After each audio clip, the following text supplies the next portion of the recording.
Hi friends. अक्सर हमारे मन में एक सवाल उठता है, क्या आत्मा होता है या नहीं। हम लोगों के बहुत सारे समाज में ऐसे लोग हैं जिनके मन में यह सवाल अक्सर उठता है, क्या आत्मा होती है या नहीं होती है। आज जो कहानी मैं कहने जा रहा हूँ वो आत्मा से ही रिलेटेड है।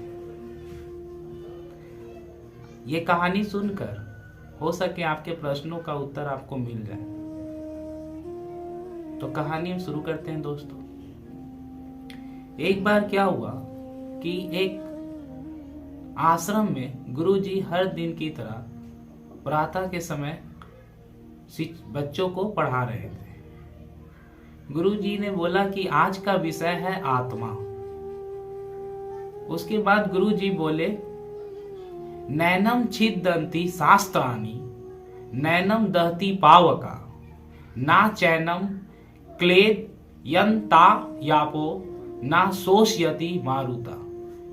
अर्थात आत्मा को ना शस्त्र छेद सकता है, ना अग्नि जला सकती है, ना जल उसे गला सकता है और ना हवा उसे सुखा सकती है। इस आत्मा का कभी भी विनाश नहीं हो सकता या अविनाशी है। गुरुजी के इतना कहते ही एक शिष्य खड़ा होता है और गुरुजी से प्रश्न पूछता है। या शिष्य पूछता है, गुरुजी क्या आत्मा सही में होती है। तो गुरुजी बोलता है, बच्चों इसका जवाब तो मैं तुम्हें दूंगा, लेकिन इसके लिए तुम जो है कल अपने घर से एक कटोरी दूध लेके आना। बच्चा जो है अपने घर से दूध लेकर आता है और गुरुजी को बोलता है कि गुरुजी आज मैंने दूध लेकर आया है। गुरुजी बोले, क्या यह दूध पीने लायक है। गुरुजी बोले, क्या यह दूध पीने लायक है। तो इस पर शिष्य बोलता है, नहीं गुरुजी यह दूध पीने लायक नहीं है, क्योंकि मैंने कल रात में ही इसे कटोरी में निकाल कर रख दिया था। यह दूध जो है अब पीने लायक नहीं है। तो ठीक है बच्चा, कल तुम मेरे लिए एक कटोरी दही लेके आना। बच्चा जो है अगले दिन एक कटोरी दही लेके जाता है और गुरुजी को दिखाता है। गुरुजी बोलते हैं, क्या यह दही खाने लायक है। बच्चा बोलता है, जी गुरुजी यह खाने लायक है। तो ऐसा करो, तुम इसको लेते जाओ और कल फिर इसी दही को लेकर आना। अगला दिन बच्चा जो है फिर उसी दही को लेकर आता और गुरुजी को बोलता है, गुरुजी मैंने कल वाला दही लेकर आया। गुरुजी बोलते हैं कि अच्छा अब बताओ क्या यह दही खाने लायक है। इस पर शिष्य बोलता है, नहीं गुरुजी यह खट्टा हो गया और इसमें महक आ रही है, यह खाने लायक नहीं है। बोलते हैं ठीक है शिष्य, अब तुम ऐसा करो कि कल अपने घर से मेरे लिए एक कटोरी घी लेके आओ। बच्चा गुरुजी के बताए हुए बात को मानता है और अगले दिन एक कटोरी घी लेकर जाता है। गुरुजी बोलते हैं, क्या यह घी खाने लायक है। बच्चा बोलता है, जी गुरुजी यह शुद्ध घी है। तो बोलते हैं गुरुजी कि बच्चा तुम ऐसा करो, इस घी को अपने घर में ले जाकर रख दो और इसे तब लेकर आना जब यह खराब हो जाए। धीरे धीरे 8-10 दिन बीत जाते हैं। गुरुजी पूछते हैं, क्या घी खराब हो गया, तुम लेकर आए। बच्चा बोलता है, कैसे खराब होगा, वह तो शुद्ध घी है। तो इतने पे बच्चा बोलता है, गुरुजी मैंने आपसे प्रश्न पूछा था कि आत्मा होती है कि नहीं, तो आप मुझसे कटोरी में कभी दूध मंगवा रहे हैं, कभी दही मंगवा रहे हैं, कभी घी मंगवा रहे हैं। तो गुरुजी बोलते हैं, तुम चिंता मत करो, मैं तुम्हारे प्रश्न का उत्तर ही दे रहा था। अच्छा अब ये तुम बताओ कि घी जो है कभी खराब नहीं होती है, दूध जो है खराब हो जाती है, दही भी खराब हो गया।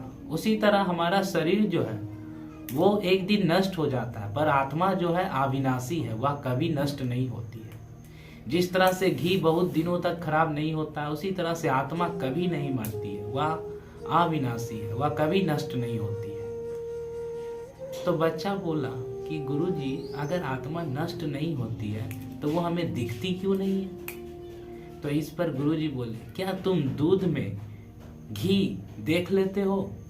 नहीं गुरुजी।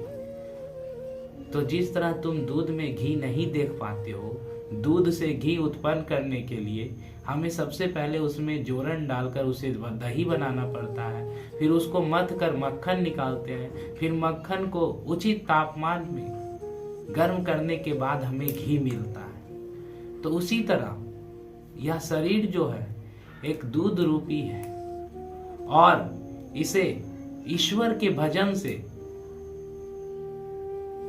जमाना पड़ता है और कर्म करने के बाद, अच्छे कर्म करने के बाद, दीन दुखियों की मदद करने के बाद यह जो शरीर है वह मथ जाता है और तब जो है बहुत लंबे समय के तपस्या के बाद हमें आत्मा का दर्शन होता है और इसे हम आत्मदर्शन कहते हैं।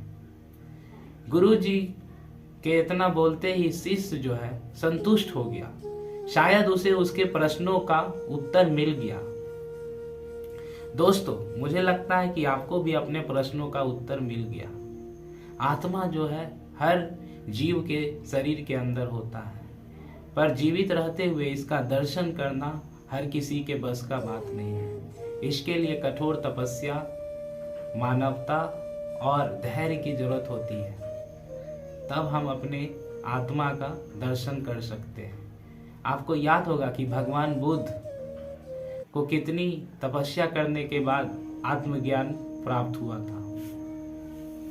तो मुझे लगता है कि आपको भी जो है आज ये जवाब मिल गया होगा कि आत्मा होती है कि नहीं होती। तो आज का कहानी समाप्त हुआ। धन्यवाद। और अगर ये कहानी अच्छी लगी हो तो अपना समर्थन दें और लाइक और सब्सक्राइब बटन जरूर दबाएं।